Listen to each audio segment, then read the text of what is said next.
Bismillahirrahmanirrahim. Assalamualaikum warahmatullahi wabarakatuh. Innal hamdalillah nahmaduhu wa nasta'inuhu wa nastaghfiruh wa na'udzu billahi min shururi anfusina wa min sayyiati a'malina may yahdihillahu fala mudilla lahu wa may yudlilhu fala hadiyalah. Asyhadu alla ilaha illallah wa asyhadu anna Muhammadan abduhu wa rasuluh. Allahumma shalli ala Muhammad wa ala ali Muhammad. Ya ayyuhalladzina amanu taqullaha haqqa tuqatih wa la tamutunna illa wa antum muslimun. Ya ayyuhalladzina amanu taqullaha wa qulu qawlan sadida yuslih lakum a'malakum wa yaghfir lakum dunubakum wa may yuti'illaha wa rasulahu faqad faza fawzan 'azima. Subhanaka la ilma lana illa ma 'allamtana innaka antal alimul hakim. Rabbi shrah li sadri wa yassir li amri wahlul 'uqdatam min lisani yafqahu qawli, amma ba'd. Bapak Ibu semuanya, tentu yang pertama kita sangat bersyukur kepada Allah, selalu mengingatkan nikmat ini titipan yang pasti akan dimintai pertanggungjawaban. Maka berlakulah kita sebagaimana orang-orang soleh sebelum kita, terkhusus tersebut dalam banyak kitab bagaimana Ibrahim alaihissalam termasuk orang yang masuk surga tanpa hisab, tanpa azab, disebabkan karena kebiasaannya bersyukur terhadap hal-hal yang kecil. Seringkali kita menganggap bahwa hal-hal yang dianggap kecil tidak untuk disyukuri, padahal itu sesuatu yang harus sangat kita syukuri. Adalah jari-jari kita masih bisa bergerak, semestinya kita sangat bersyukur kepada Allah. Demikian para salafus soleh mengajarkan kepada kita, bahkan tumbuhnya kuku kita pun adalah sesuatu yang harus sangat kita syukuri. Seringkali kita menganggap itu kewajiban Allah untuk kita, bahwa kita diberi nafas setiap hari, ya memang begitu kewajiban Allah untuk kita. Tentu saja tidak demikian Bapak Ibu semuanya. Allah memberikan kepada kita kemampuan untuk melihat, tentu ada maksudnya. Diberi hati yang sehat, tentu ada maksudnya. Diberi pendengaran yang baik, tentu pula ada maksudnya. Itulah mengapa siapapun orang yang tidak bisa memanfaatkan tiga instrumen ini, yaitu hati, mata dan pendengaran, dikatakan seperti hewan ternak. Bahkan Allah sebutkan ulaika kal an'am, mereka yang tidak bisa memanfaatkan instrumen itu dengan baik dikatakan seperti hewan ternak. Balhum ad-dol, bahkan lebih buruk dari itu. Quran surah Al-A'raf ayat ke 179. Bapak Ibu semuanya, oleh karena itu kita berharap betul kepada Allah benar-benar bisa memanfaatkan setiap nikmat sekecil apapun untuk kita konversi menjadi ketaatan kepada Allah Subhanahu wa taala. Maka pastikan pendengaran kita, penglihatan kita, hati kita selalu menuju kepada ayat-ayatnya Allah Subhanahu wa taala. Semoga dengan itu kita dimudahkan oleh Allah masuk surganya di yaumil akhir kelak. Bapak Ibu semuanya, hari ini saya agak terlambat, padahal berangkat juga normal dari rumah nggih. Karena ternyata di jalan cukup ramai, mungkin karena libur besok nggih. Jadi di jalan cukup ramai tadi, masya Allah. Hampir setiap lampu merah itu nunggunya harus lama, sehingga saya kehilangan satu rakaat bersama imam. Ini kerugian Bapak Ibu semuanya. Ini kerugian. Bahwa takbiratul ihram bersama imam itu sangat bernilai di sisi Allah. Maka saya tadi merasa subhanallah. Seharusnya saya memperkirakan bahwa kalau libur lebih ramai, berarti saya harus berangkat lebih pagi, harusnya begitu harusnya. Ternyata saya kurang bisa mensyukuri nikmat ba'da maghrib sehingga berangkat normal saja, ternyata telat satu rakaat. Bapak Ibu semuanya, kita melihat rentetan kendaraan di jalan. Sebagian orang memanfaatkan waktu ini, waktu liburan untuk dengan keluarganya dan sebagainya. Kita masih bisa memanfaatkan untuk begini, itu masya Allah. Maka saya jadi ingat ketika Rasulullah menyebutkan ta'aruf ilallahi firaha ya'rifka fi siddah, kata Rasulullah. Ingatlah Allah dikala kalian longgar, nanti ketika kalian sempit Allah ingat kalian.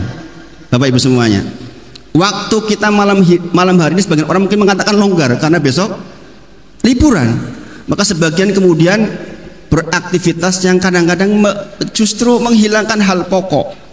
Bisa jadi mereka kehilangan sholat isya berjamaah karena masih di jalan. Buktinya tadi mobil banyak banget tuh di jalan itu. Berarti yakin mereka nggak sholat isya berjamaah. Maka ingat-ingatlah kalimat ini, hadis ini kalau kita rujuk itu sebagaimana kisahnya Yunus alaihissalam ketika mengucapkan la ilaha illa anta subhanaka inni kuntu minadh dhalimin di dalam Quran surah Al-Anbiya. Kenapa kalimat ini, zikir ini didengar oleh Allah padahal kondisinya fi dzulumat, tafsirnya gelap yang teramat gelap, peteng dedet, orang Cilacap bilang. Sama nggak dengan di sini? Peteng ning banget. Sebagai contoh misalnya, sudah malagi sakit, anaknya sakit, orang munggah kelas sisan, bojone pecicilan, ditagih utang. Niku peteng lipat-lipat. Gini Bang. Maka doa la ilaha illa anta subhanaka inni kuntu minadz zalimin itu dilakukan oleh Yunus alaihissalam dalam kondisi yang dzulumat. Ini dengan rujuk dalam Al-Qur'an dikatakan fanada fi dzulumat. Maka dia pun memohon kepada Allah dalam kondisi yang teramat gelap. Gelapnya malam, gelapnya lautan karena dilempar ke lautan, gelapnya lambung ikan, maka 3 kegelapan sekaligus. Jadi Anda bisa bayangkan, normalnya dalam kondisi seperti itu siapa yang mau dengar? Dia di dalam fibatni hut, di dalam perut ikan, dia mengucapkan la ilaha illa anta subhanaka inni kuntu minadz zalimin. Mengapa didengar? Karena kebiasaan Yunus alaihissalam punya kebiasaan mengucapkan zikir itu di kala longgar. Maka dikatakan ta'aruf ilallah, kenalkan dirimu kepada Allah ketika jenengan longgar, lagi sehat, wis pensiun sisan, banyak zikir nih. Nanti datang masa kita sempit, Allah akan ingat kita. Ini yang terjadi dengan Yunus alaihissalam. Maka Bapak Ibu semuanya, malam hari ini adalah malam liburan. Mungkin sebagian jenengan boleh saja kan memilih liburan jenengan, tapi jenengan memilih duduk di sini, insya Allah ini bentuk dari ta'aruf ilallah firaha. Kenalkan diri ini kepada Allah justru dalam kondisi longgar. Dan kita semua Allah pilih untuk mendapatkan itu, insya Allah. Mudah-mudahan nanti kalau datang waktu sempit, Allah mudah tolong kita, insya Allah. Bapak Ibu semuanya, saya malam hari ini berangkat dengan keluarga ini. Jadi liburan kita ke ngaji Bapak Ibu. Saya ajak anak-anak semua. Kebetulan yang kemarin tasmi 30 juz juga saya ajak karena besok sudah mau pulang ke pondok. Temani ayah malam hari ini ya berangkat. Alhamdulillah. Alhamdulillah. Jadi sebenarnya persoalan hiburan mau kemana tergantung kita. Ayah tapi nanti habis ngaji boleh ya mampir kemana gitu. Iya, adil kan? Adil gitu. Jangan ora berngaji yo mulih. Nah ini kan masalah gitu. Kita berbuat adil insya Allah. Semoga Allah sayangi kita semua Bapak Ibu semuanya, karena kita telah dipilih oleh Allah untuk mendapatkan kebaikan di malam hari ini insya Allah. Jangan punya pilihan-pilihan yang lain, tetapi dengan memilih hari ini untuk duduk, insya Allah adalah kebaikan yang luar biasa. Makanya dikatakan bahwa jika bukan karena karunia dari Allah dan karena hidayah dari Allah, ma zaka minkum min ahadin abada, nggak akan ada satupun di antara kalian yang akan disucikan dari sifat-sifat buruk. Walakinallaha yuzakki man yasha, tetapi Allah itu memilih hamba-hamba yang ada di antara kita untuk disucikan, dan kita memilih itu. Mudah-mudahan kita termasuk orang-orang yang dipilih oleh Allah untuk disucikan. Kalau bukan karena karunia dari Allah, kita nggak bisa begini Bapak Ibu. Maka bersyukurlah. Dengan syukur nikmat bahwa kita bisa duduk seperti ini, insya Allah nanti ke depan lebih mudah. Allah pilihkan yang baik-baik untuk kita, insya Allah. Bapak Ibu semuanya, tentu saja salawat dan salam kita sampaikan pada junjungan kita Nabi Agung Muhammad Sallallahu Alaihi Wasallam. Kita berharap mudah-mudahan kita terus bisa mempelajari sunnah-sunnahnya, hidup di atas sunnah-sunnahnya, pun nanti kalau meninggal dunia kita sedang di atas sunnah Nabi Muhammad Sallallahu Alaihi Wasallam. Itulah prasyarat kita mendapatkan apa? Syafaat dari Nabi Muhammad Sallallahu Alaihi Wasallam. Kalimat kita meminta syafaat itu kalimat bersayap yang ada syarat dan rukunnya. Kita nggak bisa mengucapkan ingin dapat syafaat tanpa konsekuensi, itu nggak bisa. Maka dikatakan barang siapa yang mengucapkan wa asyhadu anna Muhammadar Rasulullah, saya bersaksi bahwa Nabi Muhammad adalah utusan Allah, langsung timbul 5 konsekuensi di waktu yang bersamaan. Yang pertama, kita membenarkan apa yang dikabarkan. Seluruh yang dikabarkan oleh Rasulullah SAW kita benarkan.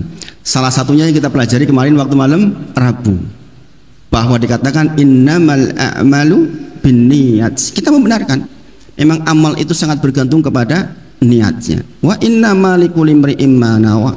Orang itu hanya dapat apa yang diniatkan itu. Kita benarkan itu. Kemudian yang kedua konsekuensinya adalah melaksanakan apa yang diperintahkan, Bapak Ibu semuanya. Jadi kalau ada pembawa acara mengatakan mugi-mugi kita sedoyo angsal syafaat, maksudnya panjenengan sesuatu yang hadir nek diperintah kali Rasulullah ya tindak. Itu maksudnya. Kemudian meninggalkan apa yang dilarang, itu konsekuensi yang ketiga. Walaupun bisa jadi itu berselisih dengan hawa nafsu kita. Kalau dipilih saya dulu nggak mau hijrah Bapak Ibu. Lagi penak saya waktu itu lagi maju-majunya, kemudian tiba-tiba harus hijrah, itu kan pilihan, tapi itu dilarang oleh Nabi Muhammad SAW. Maka pilihan kita hanya ya sudah, taat saja. Kemudian yang keempat adalah konsekuensinya mendahulukan kalimat Nabi Muhammad SAW dibandingkan siapapun di dunia ini, walaupun mungkin di wall kita WA banyak kalimat-kalimat indah yang terasa kayaknya benar, bandingkan dulu dengan perkataan Nabi Muhammad SAW. Kalau dia berselisih, maka pastikan kita ambil yang dari Nabi Muhammad SAW. Jadi begitu Bapak Ibu, kita mengucapkan asyhadu anna Muhammadar Rasulullah itu mengandung 5 pengertian. Yang kelima adalah tidak membuat hal baru, sering disebut dengan istilah bid'ah. Ini yang ditakuti banyak orang nih. Ini sebentar bid'ah katanya.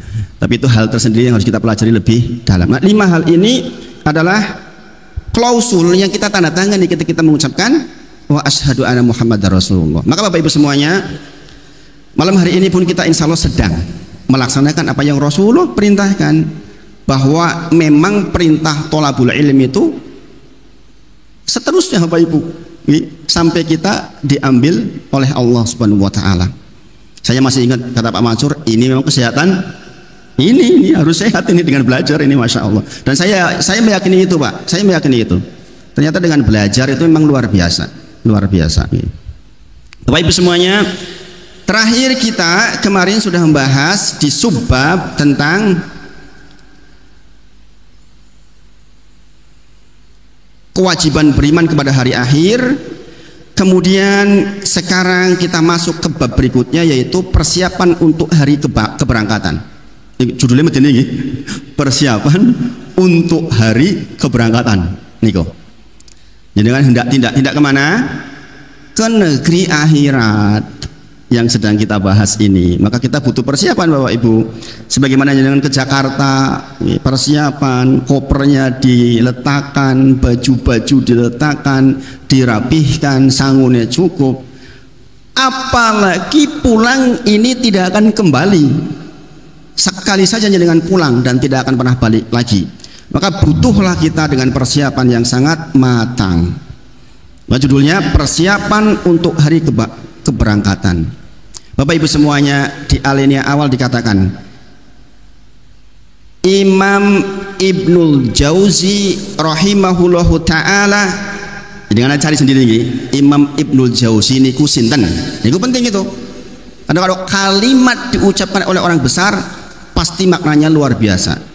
Saya termasuk orang yang sangat teliti dalam hal itu. Dulu ketika saya belajar, kalau ustadz mengatakan nama seseorang saya tulis. Nanti di rumah saya pelajari siapa toh ini, dan pasti ada faedah besar yang saya ambil. Dengan seluruh kontroversinya nih, karena setiap ulama itu ada yang cocok, ada yang tidak. Jangan perlu tahu nih. Ulama itu ada yang cocok, ada yang tidak, selalu begitu, selalu begitu. Makanya jangan ambil dari 2 sisi. Nih. Berkata wajib atas orang yang tidak mengetahui kapan kematian menjemput untuk selalu siap, jangan terperdaya oleh kemudahan dan kesehatan, karena sedikit orang yang mati tua, kebanyakan orang mati muda. Jadi nggak lihat statistik, apalagi zaman belakangan ini, orang mati muda itu lebih banyak sekarang. Entah karena persoalan kesehatan, persoalan kendaraan. Kita tahu nggih, Moda transportasi kita tuh banyak mengambil nyawa nih. Tahun ini kemarin agak mending untuk pesawat nih. Biasanya kalau menjelang bulan-bulan tertentu datangnya musim hujan, ada saja yang kecelakaan pesawat. Alhamdulillah tahun kemarin saya lihat lebih sedikit. Tapi kalau kasuistik orang mudik pakai motor meninggal itu masih relatif sama, ya, relatif sama. Makanya prosentase orang yang mudik dengan yang meninggal di atas motor itu hampir selalu sama setiap tahun. Artinya memang kebanyakan zaman sekarang tuh jarang, sampai tua bahkan tuh jarang. Saya lihat Jogja termasuk agak istimewa menurut saya nih. Karena saya hidup di kampung, kalau dengar pengumuman orang meninggal masih ada yang 80, 90, masih ada. Tapi di tempat saya tinggal di Cilacap sudah jarang itu, sudah jarang. Mungkin karena Jogja itu adem gitu.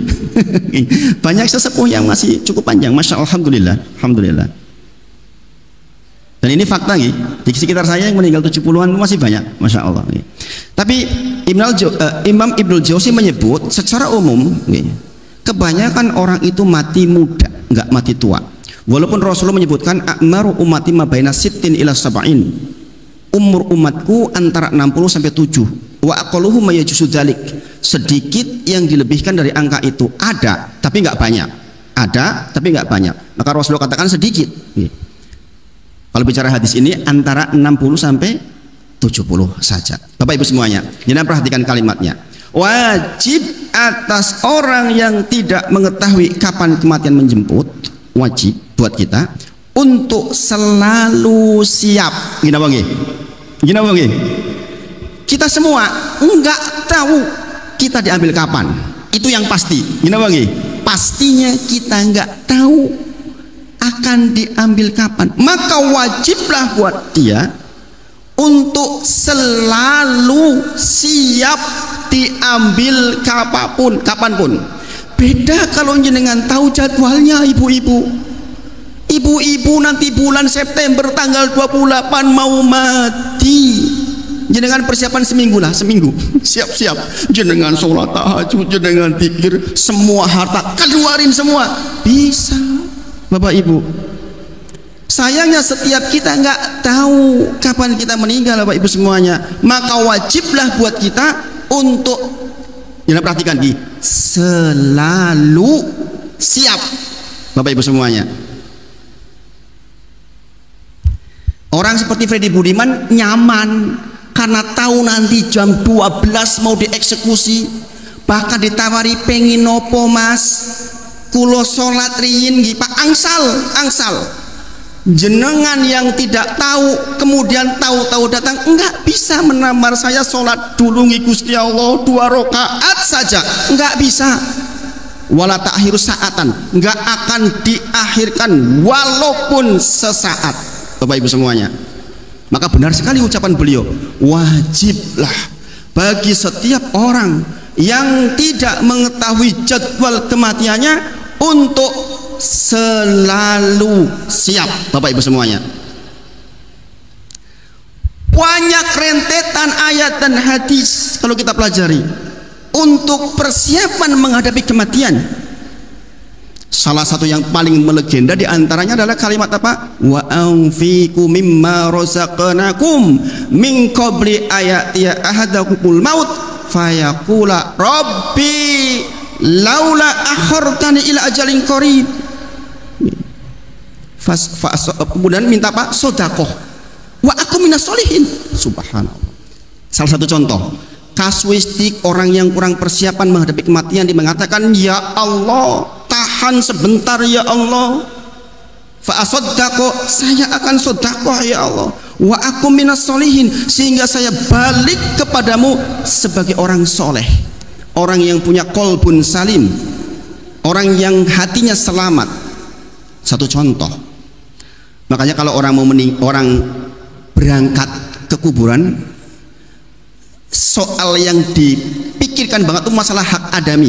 Gini bang, diterangkan oleh keluarganya, siapa yang masih punya sangkut paut dengan si mayit, tolong bilang sambil mikir keluarganya iki nek oke piye.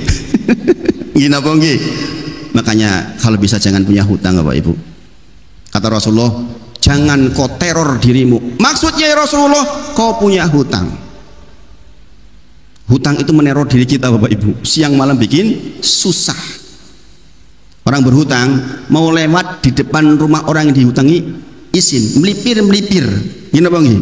Saking takutnya ditagih. Subhanallah. Makanya dikatakan kata Rasulullah, jangan teror dirimu. Maksudnya ya Rasulullah, kau punya hutang. Hutang bukan hanya persoalan hutang harta Bapak Ibu. Jenengan mencemooh orang lain, jenengan berdusta dengan orang itu hutang itu Bapak Ibu semuanya. Maka kalau bahasa menjelang berangkat, dimaafkan nggih Bapak Ibu sedoyo, gitu. Tetapi kalau hak itu jumlahnya besar, datangi kami. Bapak Ibu semuanya, itu contoh keadaan orang yang harus disiapkan ketika menjelang pulang kepada Allah Subhanahu wa taala. Pastikan kita sudah selesai dengan urusan manusia. Kenapa Bapak Ibu?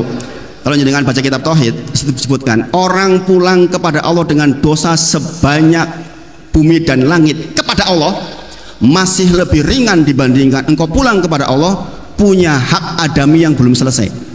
Sebab Allah itu Maha Pengampun, manusia tuh butuh kita. Bapak Ibu semuanya, nanti di sana mata uang yang berlaku tuh dosa dan pahala. Bapak Ibu semuanya, nggak lagi rupiah yang laku. Ketika jenengan punya persoalan dengan orang lain, maka mana pahalamu kasih saya ya, ini dosaku kasih kamu ya. Makanya ada orang yang bangkrut, orang yang banyak ibadahnya luar biasa, tapi kalimatnya nggak terjaga, sehingga dia bangkrut di hadapan Allah Subhanahu wa taala. Na'udzubillah min dzalik. Bicara seperti ini jadi takut Bapak Ibu. Kalau kita punya salah sama orang, kok orangnya sudah nggak tahu di mana, gimana cara minta maafnya? Subhanallah Bapak Ibu. Seorang datang ke saya, Ustaz, saya itu pernah punya hutang sama seseorang. Saya nggak tahu orangnya sekarang di mana. Coba ini orang sudah sadar, orang sudah sadar. Subhanallah. Maka sekali lagi wajib atas orang yang tidak tahu jadwal pulangnya untuk selalu siap. Bapak Ibu semuanya, Quran surah Luqman ayat 34. Wa ma tadri nafsum madza taksibu goda wa ma tadri nafsum bi ayyi ardi tamut. Kata Allah, setiap orang tidak tahu 10 menit ke depan mau terjadi apa, nggak tahu. Jenengan boleh saja menjadwalkan besok mau kemana, tapi belum tentu terjadi. Karena Allah sebut tak seorang pun tahu tentang apa yang hendak terjadi besok. Makanya kalimatnya apa? Insya Allah Bu, jenengan ngenjang tindak kondangan boten sareng kula. Insya Allah, jangan mangkat, nggak boleh Pak Ibu, nggak boleh. Dikatakan apa? Insya Allah. Kemudian setiap kita tidak tahu di bumi mana dengan cara apa kita akan meninggal. Maka sekali lagi bahasa selalu siap itu tanam di malam hari ini Bapak Ibu. Jadi poin kajian kita malam hari ini adalah kita harus selalu siap setiap waktu dengan seluruh definisi yang hendak kita pelajari di kitab ini. Salah satunya tadi saya sebut, atau dalam ayat lain dikatakan ketika datang kematian kepada seseorang, maka dia mengatakan qala rabbirji'un, ya Allah kembalikan saya ke dunia, la ali a'malu sholihan fima tarok, agar saya bisa melakukan amal ibadah yang dulu saya tinggal. Jangan perhatikan kalimatnya, dulu buat orang mati itu kapan? Sekarang buat kita Bapak Ibu semuanya. Orang mati mengatakan qala rabbirji'un, ya Allah kembalikan saya ke dunia supaya saya bisa beramal soleh. Kita sekarang di dunia nggak perlu mengatakan ya Allah kembalikan saya ke dunia. Kita di dunia Bapak Ibu, kita masih bisa beramal soleh. Mereka mengatakan agar saya bisa beramal soleh yang dulu ketika hidup saya tinggal. Kita masih hidup, beranikah kita meninggalkan amal soleh, sesuatu yang sangat diingini oleh mereka? Bapak Ibu semuanya, makanya jangan lewat waktu kecuali kita dengan amal soleh. Memang begitu tujuan kita diciptakan Bapak Ibu semuanya. Wa ma khalaqatul jinna wal insa illa liya'buduni, kata Allah. Memang diciptakan jin dan manusia liya'buduni, untuk mengibadaiku, Maka mendefinisikan ibadah dalam seluruh kehidupan kita itu sangat penting. Kita kembali ke definisi ibadah. Apa ibadah? Ismun jami'un likulli ma yuhibbullahu wa yardha. Segala sesuatu yang Allah cinta dan ridho, perkataan maupun perbuatan, lahir maupun batin. Maka kemarin kita di bab tentang niat, bahwa amal termasuk diantaranya adalah apa yang kita pikir, termasuk di dalamnya. Jadi ibadah niku Bapak Ibu, segala sesuatu yang Allah cinta dan Allah ridho, perkataan maupun perbuatan, lahir maupun batin. Maka di antara maksud liya'buduni di ayat itu adalah itu. Di samping juga mentauhidkan Allah dari sisi lain. Ini subbab di bidang akidah. Kalau jenengan belajar kitab tauhid, maka di bab tentang liya'buduni untuk mentauhidkan Allah. Tapi secara umum bahwa ibadah menunjuk kepada kegiatan seperti itu. Maka Bapak Ibu semuanya, jenengan ukur setiap kegiatan yang jenengan lakukan bentuk selalu siap, yang dipanggil, maka pastikan jenengan di atas rel ibadah ini. Abu Bakar As-Siddiq menyebutkan, tidak penting saya mati kapan dan di mana, yang penting ketika saya dipanggil sedang di atas rel menuju surga. Maksudnya di atas ibadah. Nggak penting Bapak Ibu kita mau mati kapan, di mana, dengan cara apa. Yang penting, kepentingan kita adalah ketika datang masa itu kita lagi ibadah, melihat sesuatu yang Allah cinta dan ridho, mendengar sesuatu yang Allah cinta dan ridho, melakukan perbuatan yang Allah cinta dan ridho. Maka sejak malam hari ini jenengan harus bertanya, ketika melihat sesuatu yang saya lihat itu kira-kira Allah cinta dan ridho tidak? Mengucapkan sesuatu ibu-ibu, pastikan yang keluar ini Allah cinta dan ridho apa tidak. Maka dikatakan tadi di pembukaan, ya ayyuhalladzina amanu taqullaha haqqa tuqatih wa la tamutunna illa wa antum muslimun. Kemudian ya ayyuhalladzina amanu taqullaha wa qulu qaulan sadida. Wahai orang-orang yang beriman, pastikan jenengan mengeluarkan kalimat yang benar saja. Yuslih lakum a'malakum, maka setelah itu Allah akan perbaiki amal panjenengan. Wa yaghfir lakum dzunubakum, dan Allah akan ampuni kalian. Wa may yuti'illaha wa rasulahu faqad faza fawzan 'azima. Barang siapa yang taat kepada Allah dan Rasulnya, dia itu loh orang yang sungguh-sungguh beruntung. Bapak Ibu semuanya, Masya Allah. Jadi kalimat selalu siap ini yang harus kita pahami betul Bapak Ibu semuanya. Masya Allah. Pun kemeringat dereng. Saya sendiri membahas seperti ini demi Allah Bapak Ibu. Saya kadang-kadang ngobrol sama istri, betapa dunia ini hanya permainan saja. Kalau kita nggak hati-hati, kita akan terperdaya.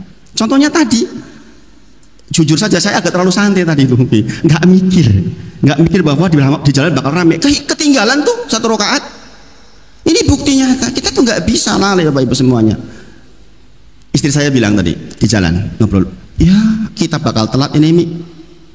Ya udah kejadian bagaimana gitu. Kalau ternyata sampai ke sana nanti sholat sudah selesai, jadwal ceramah sudah masuk, ya sudah nanti kamu sholat setelah ceramah. Apa jawaban saya Bapak Ibu? Ya kamu yakin Mi, kalau saya mau hidup sampai setelah ceramah? Langsung udah sholat aja, sholat duluan. Bapak Ibu semuanya, bukankah jenengan melihat sekarang di YouTube orang lagi nyanyi jingkrak, lihat enggak jenengan? Jingkrak, teksih kuat nyanyi, teksih lompat sana sini, duduk, kemudian berbaring, mati. Coba Bapak Ibu semuanya. Maka jangan lewat waktu kecuali bernilai ibadah, yaitu jenengan dalam kondisi melakukan segala sesuatu yang Allah cinta dan ridho, dan itu meliputi seluruhnya Bapak Ibu semuanya. Tangan panjenengan melakukan sesuatu, tanyakan ini Allah cinta dan ridho tidak, khususnya kalimat. Saya dulu waktu awal-awal usaha pernah kita tuh tinggal di daerah Jalan Magelang. Di situ ada pengusaha bakpia terkenal.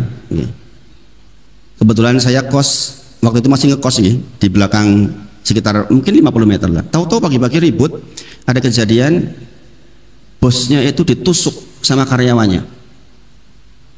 Orang Gunung Kidul. Entah meninggal atau hidup saya waktu itu nggak tahu. Intinya pokoknya ditusuk oleh karyawannya. Ketika ditanya karyawannya kenapa ditusuk, kalimat bos saya itu kalau ngomong tuh nyoleh nyakitinnya pol-pol begitu Bapak Ibu. Maka hati-hati dengan kalimat ibu-ibu. Kalau kita mengeluarkan kalimat waqulu qaulan sadida, pastikan kalimat itu kalimat yang benar saja. Bahkan Allah menjanjikan barang siapa yang kalimatnya benar, yuslih lakum a'malakum, Allah akan perbaiki amal panjenengan Bapak Ibu semuanya. Karena memang yang namanya kalimat itu seperti pedang gitu. Nek nyilet itu nek dengan kena silet pakai obat merah rampung. Tapi ini disilet ya kalimat subhanallah bisa bertahun-tahun nggak selesai. Gini bang ibu-ibu. Makanya bahayanya ghibah itu luar biasa nih. Ghibah itu luar biasa bahayanya. Maka sekali lagi wajib atas orang yang tidak mengetahui kapan kematian datang untuk selalu siap. Sekali lagi tentu ini bukan pelajaran 1-2 kali. Persoalan persiapan kematian ini betapa banyak ayat-ayat yang terkait. Insya Allah nanti kita bertahap akan singgung di sepanjang kita belajar kitab ini. Kitab ini tuh tebel Bapak Ibu. Kita mungkin akan lama selesainya. Tapi insya Allah semua kalimat-kalimat di dalam kitab ini sangat memberi manfaat pada kita semua. Insya Allah. Sekali lagi karena kebanyakan kita mati muda, bukan mati tua. Kewaspadaan yang penting adalah kewaspadaan dari melakukan kemaksiatan. Beliau tulis begitu. Di antara kewaspadaan yang harusnya kita selalu koreksi adalah kewaspadaan terhadap berbuat maksiat. Saya ada kajian khusus Bapak Ibu di salah satu masjid khusus membahas tentang bahayanya maksiat. 1, 2, 3 sampai 17. Setiap satu ayatnya ini, hadisnya ini. 2 ayatnya ini, hadisnya ini. Itu tentang maksiat. Yang intisarinya betapa bahayanya maksiat. Maka di antara kewaspadaan untuk kita siap-siap diambil, jangan bermaksiat. Seseorang yang diambil oleh Allah dalam kondisi bermaksiat, itulah yang namanya su'ul khotimah. Itulah yang namanya mati dalam kondisi buruk. Na'udzubillah, ada seorang pejabat mati di atas perempuan yang sedang dizinainya, serangan jantung. La ilaha illallah. Maka mikir seharusnya, walaupun dia mampu, walaupun dia kuat, yakinkah dia ketika bermaksiat akan selamat? Di sini hadir Pak Tovan. Dulu ketika mahasiswa di UN ya, muridnya Pak Mansur. Bulan beliau yang sering jemput saya, masya Allah, semoga Allah jaga beliau. Beliau cerita ke saya, Ustadz, saya dulu ketika di taksi punya pelanggan, orang tua, sudah 70-an tahun mungkin, jalan sudah delik-delik, dijemput untuk datang ke mohon maaf, ambil 3 perempuan dibawa ke hotel. Beliau nungguin sampai selesai. Bayangin. Ya jangan konfirmasi ke Pak Tovan. Subhanallah, ada Bapak Ibu orang yang nggak takut dijemput oleh Allah. Bayangkan kalau dia dalam kondisi seperti itu dijemput oleh malakul maut, apa yang terjadi? Su'ul khotimah Bapak Ibu semuanya. Maka diantara kewaspadaan yang beliau tulis dalam kitab ini adalah kewaspadaan agar kita jangan sampai bermaksiat kepada Allah, karena kita khawatir lagi maksiat mati. Subhanallah Bapak Ibu semuanya. Setelah dengar ngaji ini dengan berani bermaksiat kebangetan ini. Karena kita nggak tahu Bapak Ibu semuanya. Kemudian karena akibat dari maksiat itu buruk sekali, maka sekali lagi saya sampaikan bahwa saya ada kajian khusus tentang ini, tentang bahayanya maksiat. Saya upload insya Allah. Betapa banyak kemaksiatan pelakunya masih mengalami keterpurukan akibat maksiat yang lalu, sementara dia sudah melakukan maksiat berikutnya. Bapak Ibu semuanya, demi Allah, saya tuh sering dikonsultasi orang yang mengatakan begini, bangkrutlah dia usahanya. Bangkrutlah dia usahanya. Saya katakan, main perempuan jenengan Pak? Jujur. Iya Ustaz, 10 tahun yang lalu saya begini dan begini. Ini kafarahnya. Beruntung jenengan di kafarah. Untung jenengan dibangkrutkan. Kalau enggak jenengan sampai tua masih seperti itu. Maka maksiat itu enggak tunggu di akhirat, bahkan di dunia pun jenengan dapat down payment untuk dilakukan siksanya. Apalagi maksiatnya uququl walidain, berbuat buruk kepada orang tua. Subhanallah, dosa maksiat yang bahkan Allah sangat ingin menyegerakan balasannya di dunia sebelum di akhirat. Uququl walidain Bapak Ibu. Maka kalau jenengan masih punya orang tua, hormati, sayangi, datangi, teleponlah kalau jauh. Ada anak berbulan-bulan gak telepon orang tuanya, itu anak jenis apa Bapak Ibu semuanya? Ada anak bisa tahan sesasi kok orang telepon ibu bapak, lah niku pripun? Makanya uququl walidain itu menakutkan nih. Makanya sering saya katakan, anak itu sukses jika dan hanya jika belajar matematika, jika dan hanya jika dia patuh ke orang tuanya. Istri saya punya adik, nggak patio pinter gitu. Sekolah di universitas yang biasa-biasa saja. Biasanya orang tempat saya kan kalau kuliah pengen di UGM lah, di UN, ya di sini lah, ke Jogja lah. Dia rela di kampung karena ibunya bilang ya kene baca karo ibu, manut. Lulus jadi guru, suruh ngajar di SMA, ya anak kecil, suruh ngajar bocah gede-gede, mung dibully toh. Ning karena ibu yang sanjang, manut. Kebetulan Masya Allah nih, waktu itu ada pengangkatan guru bantu yang langsung diangkat bareng-bareng nih loh, termasuk yang di bawah itu. Sekarang jadi guru SMA, ya normal hidupnya, nggak ada soal-soal besar, berkah dari manut sama ibunya. Dan ini kesaksian seperti ini banyak sekali. Ada yang lain mengatakan, saya dulu sebenarnya pengen banget jadi polisi, ibu saya bilang kue jadi guru, akhirnya dia jadi guru dan berkah hidupnya. Nah, maka hal-hal seperti ini Bapak Ibu adalah salah satu rentetan persiapan supaya kita selalu siap ketika diambil. Kita sangat berharap ketika diambil dalam kondisi taat, itu maksudnya. Dari rentetan kehidupan kita, ketika kita diambil, kita dalam kondisi taat, maka bahasa selalu menjadi penting kan? Berarti selalu taat, selalu lagi zikir. Kemarin saya sampaikan dalam Quran surah Al-Imran, alladzina yadhkurunallaha qiyaman wa qu'udan wa 'ala junubihim, kata Allah, adalah orang-orang yang selalu mengingatku dalam kondisi berdiri, dalam kondisi duduk, dalam kondisi berbaring. Bapak Ibu semuanya, bukankah hidup kita ya cuma itu? Nek orang ngadeg yo lingguh, nek orang lingguh yo berbaring. Gini apa nggih?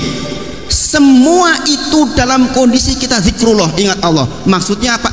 Tidak sedang bermaksiat kepada Allah. Maka kalau jenengan diambil malam itu, insya Allah dalam kondisi baik. Maka diantara fikih menjelang tidur apa? Mengambil air wudu. Gini apa nggih?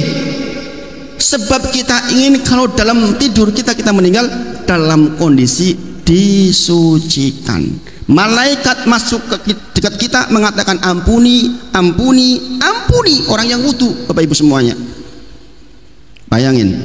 Nah, ini adalah persiapan supaya kita selalu siap diambil dalam waktu manapun yang kita tidak tahu.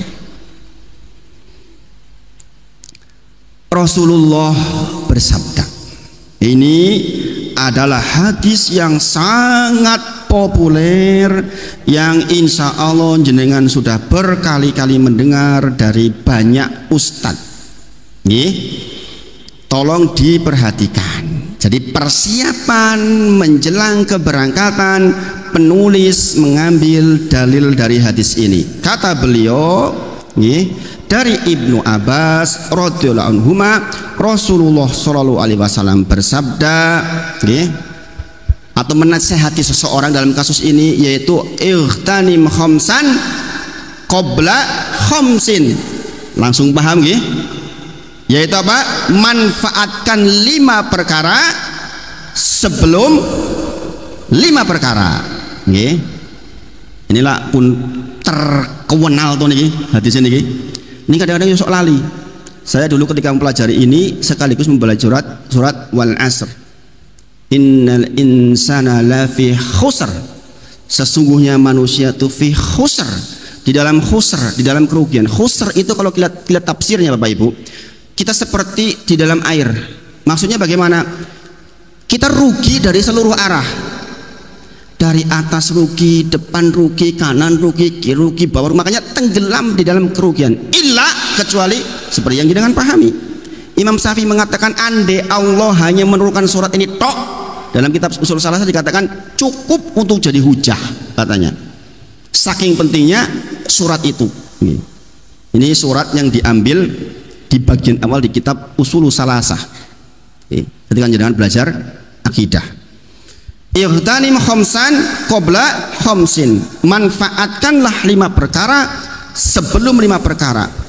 Yang pertama, ini yang muda-muda perhatikan, sababaka qabla haramik, yaitu masa mudamu sebelum datang masa tua. Bapak Ibu semuanya, kenapa Rasulullah sebutkan itu? Sebab masa muda itu identik dengan kuatnya badan. Jenengan tahajud kuat panjang karena badan sehat. Gini apa nggih? Ini Pak Mansur saya kira lebih paham banget orang olahraga kok. Nek wong jenenge wong tuwa olahraga ya wis terbatas.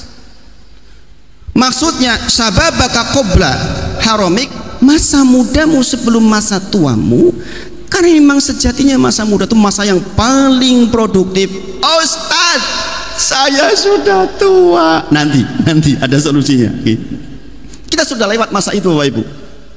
Sebagian besar kita yang hadir mau ngaji kebanyakan wis tuwa nembe gelem ngaji. Cik nom dek ben pengine dolan. Alhamdulillah ada anak-anak yang muda, adik-adik muda ini sudah Masya Allah. Khusus disebutkan sababaka qabla haramik. Jadi yang muda-muda tabunglah yang banyak supaya nanti di masa tua relatif lebih ringan. Contohnya tadi manut sama orang tua, hasilnya luar biasa. Kemudian dikatakan wasihataka qabla sakomik, sehat panjenengan sebelum datang sakitnya panjenengan. Bapak Ibu semuanya, ini juga identik dengan anak muda. Kalau orang sudah tua, yang sudah tangannya geringgingen lah, naik ke tangga pegel-pegel lah. Gini apa ibu-ibu? Sholat berdiri lama sudah susah. Bahkan ibu-ibu sebagian dijak dolan-dolan wis wegah. Lah ngopo Bu? Gah kesel. Gini apa nggih? Dulu waktu masih muda, dolan rono, dolan rene, kuat. Sekarang gratis Bu, monggo tindak, mau pun kesel. Gini apa nggih? Coba.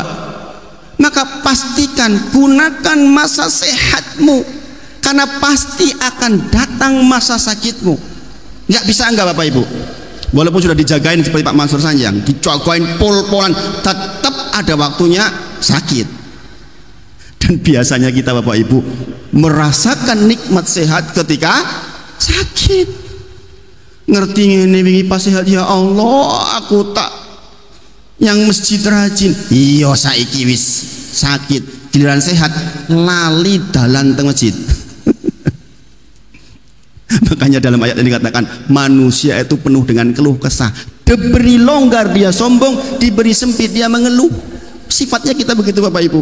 Maka jenengan yang sudah ngaji seperti ini harusnya tidak harusnya. Ingat-ingatlah, ingat-ingatlah. Maka tadi dikatakan ingatlah Allah, kenalkan kepada Allah ketika apa? Ketika longgar. Ingatlah Allah ketika jenengan sehat. Ketika sehat jenengan betul-betul efektif untuk beribadah sebanyak-banyaknya. Nanti kalau sakit Allah mudahkan. Contohnya secara fikih jelas Bapak Ibu, siapapun laki-laki punya kebiasaan sholat di masjid, kemudian karena satu hal dia sakit, maka walaupun dia tidak berangkat ke masjid, karena dawamnya dia, kebiasaan dia sholat di masjid, tetap berpahala sholat di masjid. Bapak Ibu semuanya, Maka bahasa ta'aruf ilallah fi roho, kenalkan dirimu dalam kondisi longgar, kenalkan dirimu dalam kondisi sehat. Pas sehat yo ibadah tenan, bentuk syukur terhadap kesehatan. Nanti ketika sakit ada keringanan, bentuk keringanannya jelas. Jenengan punya kebiasaan sholat qobliyah, karena suatu hal jenengan perjalanan, jenengan gak qobliyah. Nek perjalanan qobliyah mboten sunahnya, rawatibnya nggak perlu, namanya perjalanan wong sing papat dadi loro. Gini apa nggih? Yang 4 boleh dikosor jadi 2. Lah kon dadak nambah-nambah rawatib.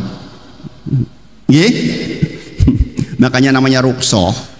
Ruksoh itu istilah dari fikih, itu sajian dari Allah. Nggih.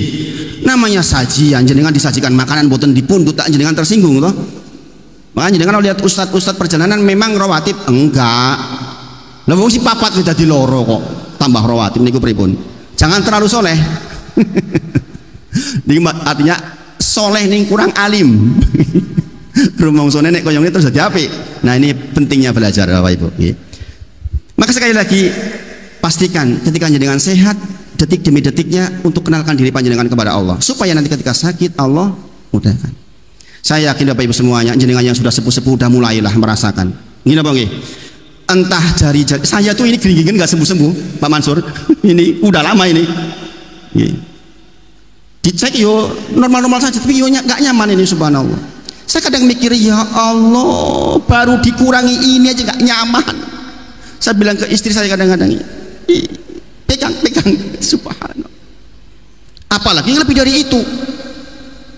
Gini apa nggih? Pak Tovan yang sebut saya masjidnya naik di Gunung Sebut, masjidnya naik. Saya lewat tangga masih bisa, Pak Tovan muter. Kenapa Pak? Nggak kuat. Subhanallah. Begitu mboten ibu-ibu? Iya. Memang begitu nggih. Ada saatnya kita sudah mulai lemah. Sehat menunjukkan kekuatan, sakit menunjukkan kelemahan. Maka sehat identik dengan kelonggaran, sakit ketika sempit. Maka kembali ke hadis tadi, ta'aruf ilallah fi raha ya'rifka fi siddah. Pastikan jenengan ketika longgar, kenalkan diri panjenengan kepada Allah. Nanti ketika sempit Allah kenal jenengan. Bapak Ibu semuanya, buktikan itu. Buktikan. Saya ceritakan ke jenengan ketika Fatimah sakit itu. Mungkin Allah dengar waktu jenengan tahu, yang dokter pasti tahu, sepsis itu sebagian besar meninggal. Bapak Ibu semuanya. Makanya waktu itu saya sampai menjadi orang yang diajak jadi motivasi buat teman-teman yang sama-sama berjuang di ruang itu, di ruang NICU. Gimana Pak? Setiap 2 hari sekali saya nganter ke ruang jenazah yang sudah 40 hari nunggu. Ada yang kena air ketuban, sehat ketoe, 40 hari menunggu, meninggal. Ada yang 2 bulan menunggu, meninggal. Hampir tiap hari saya ngantar ke ruang jenazah. Subhanallah. Alhamdulillah Fatimah termasuk yang ditakdir oleh Allah sembuh. Mudah-mudahan bagian dari Allah dengar ketika dalam kondisi sempit. Yang berikutnya adalah wahinaka qabla fakrik. Nah Bapak Ibu semuanya, 2 yang pertama, sababaka, muda panjenengan sebelum tua, jenengan sudah lewat, ini terlanjur tua. Gini apa nggih? Sihat taka qabla, sehat panjenengan sebelum sakitnya. Sebagian besar jenengan pun sudah lewat masa itu, karena orang tua itu banyak keluhannya. Maka pastikan di bagian ketiga ini jenengan peroleh ini Bapak Ibu semuanya, yaitu wahinaka qabla fakrik, yaitu kondisi panjenengan punya banyak harta sebelum Allah takdirkan kepada panjenengan nggak punya banyak harta. Ini orang kadang-kadang kalau diberi harta banyak lupa, bahkan kadang-kadang orang sombong dengan hartanya.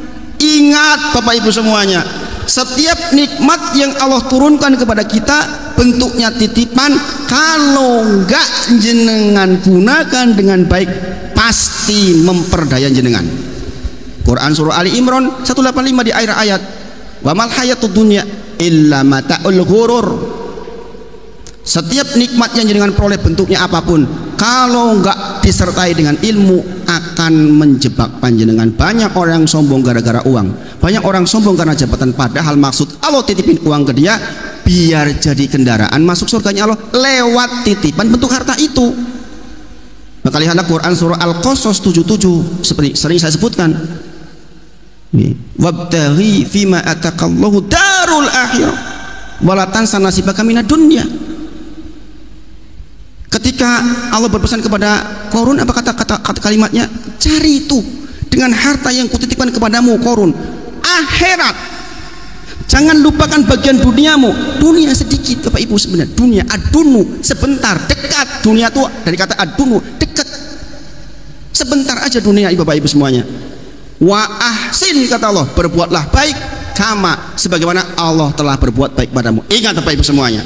Jenengan punya harta hari ini, jenengan punya kesehatan hari ini, masih bisa melihat hari ini karena kebaikan Allah. Jenengan jangan lupa ini Bapak Ibu semuanya. Sering kita lupa diklaim karena memang pantas yang mendapatkan itu karena saya pinter, karena saya profesor. Enggak Bapak Ibu semuanya, bukan. Karena kebaikan Allah itulah jenengan punya kesehatan, masih bisa melihat, masih bisa mendengar. Maka kata Allah, wa ahsin, dengan saya telah berbuat baik kepadamu wahai manusia, berbuat baiklah kepada yang lain, karena sarana panjenengan mendapatkan pahala ketika jenengan berinteraksi dengan orang lain. Maka Bapak Ibu semuanya, jenengan perhatikan hadis tentang belajar. Hadis tentang belajar, man salaka tariqon yaltamisu fi ilman sahalallahu lahu bi tariqin ilal jannah. Barang siapa yang menempuh jalan dari rumahnya menuju majelis ilmu untuk belajar ilmu agama, maka Allah mudahkan jalannya masuk surga. Bapak Ibu semuanya, hadis ini hadis yang ada awalannya. Jangan lihat apa awalan hadis ini. Yang perhatikan ini.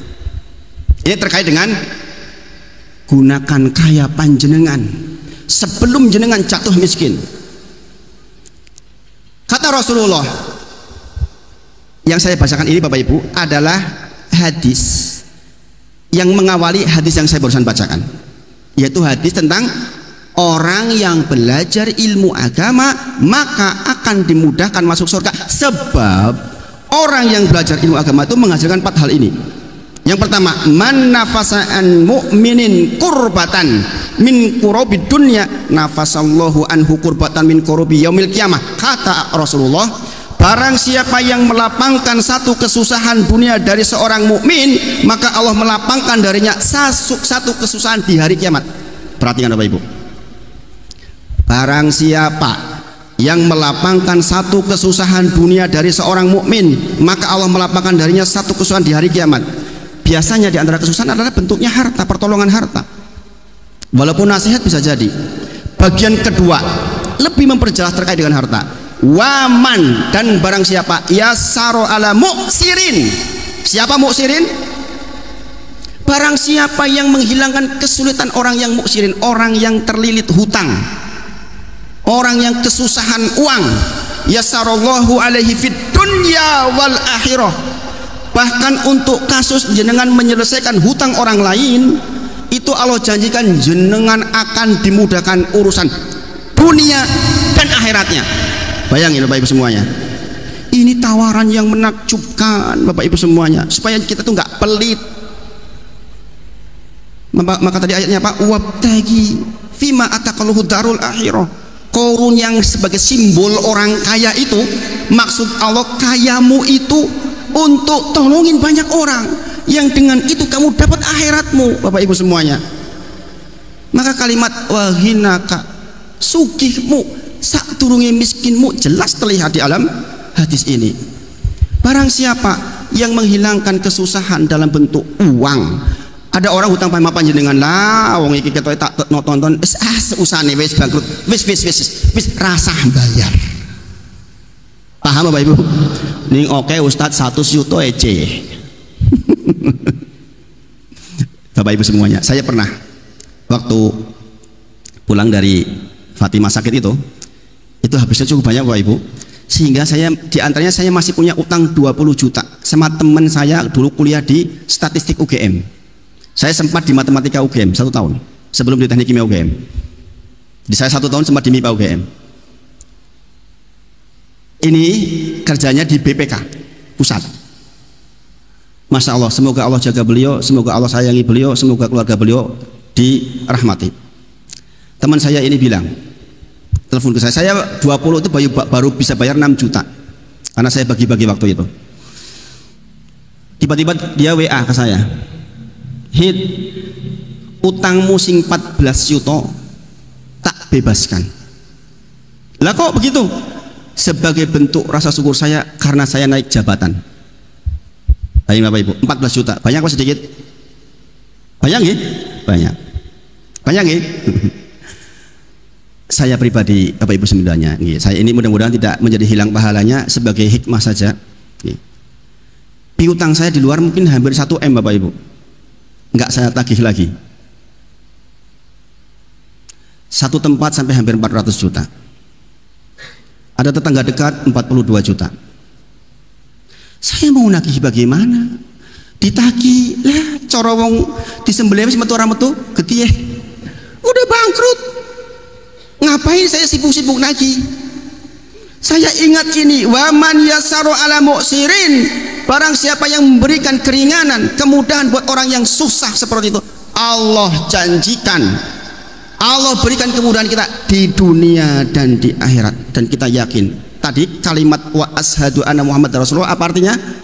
Meyakini apa yang dikabarkan. Rasulullah mengabarkan siapapun yang membebaskan hutang seseorang, pasti Allah akan mudahkan bagi dia di dunia dan di akhirat.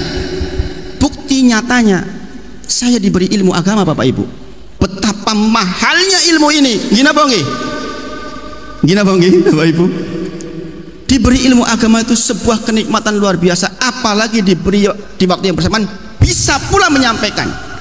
Itu kalau diukur dengan uang berapa nilainya Bapak Ibu semuanya. Jadi ini bukan sesuatu yang tiba-tiba, kok tiba-tiba Ustadz Wahid jadi Ustadz, bukan Bapak Ibu semuanya, bukan. Kebaikan yang lama tertanam itulah yang akhirnya menghasilkan sesuatu. Semoga demikian, semoga demikian Bapak Ibu semuanya.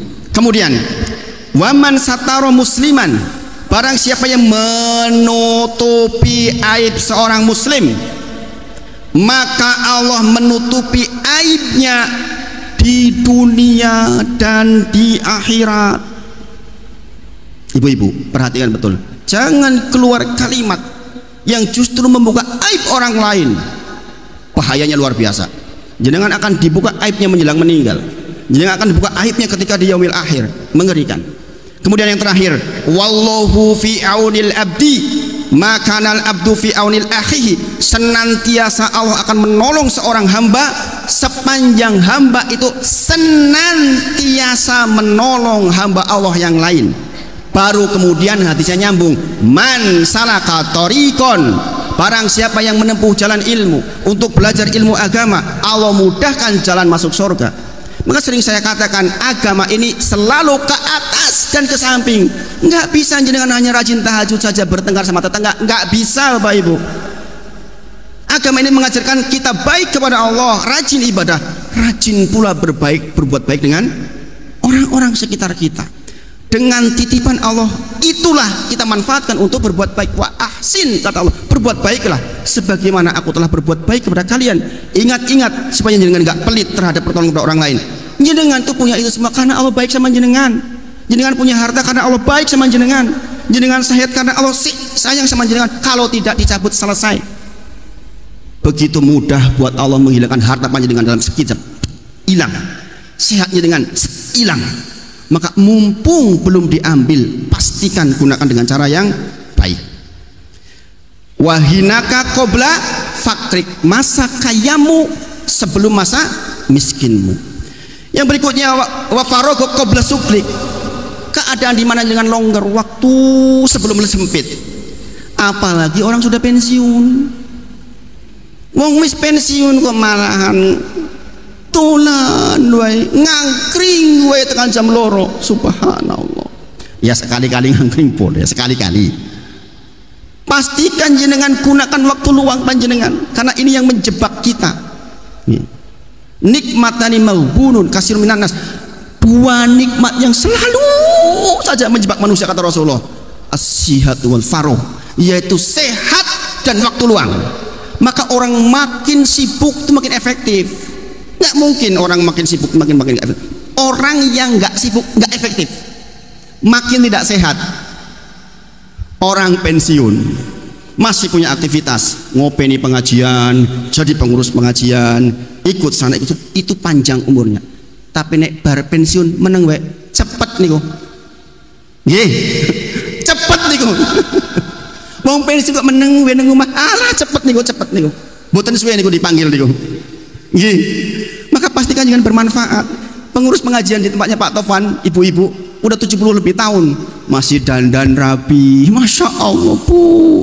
Jadi sudah sepuh masih cantik, masya Allah. Namanya orang bertemu orang masih dandan kan berarti masih pengen urip to niku. Nek dhewean meneng omah. Cepet. Itu, nggih. Kemudian yang terakhir, semua itu terkumpul wahayataka qabla mautik.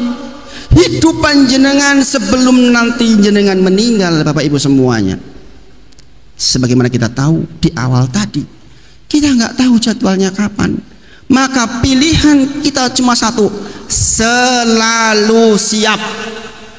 Maka intisari pengajian malam hari ini adalah jenengan selalu siap dipanggil oleh Allah Subhanahu wa taala. Inilah judul dari persiapan keberangkatan, yaitu jenengan selalu siap.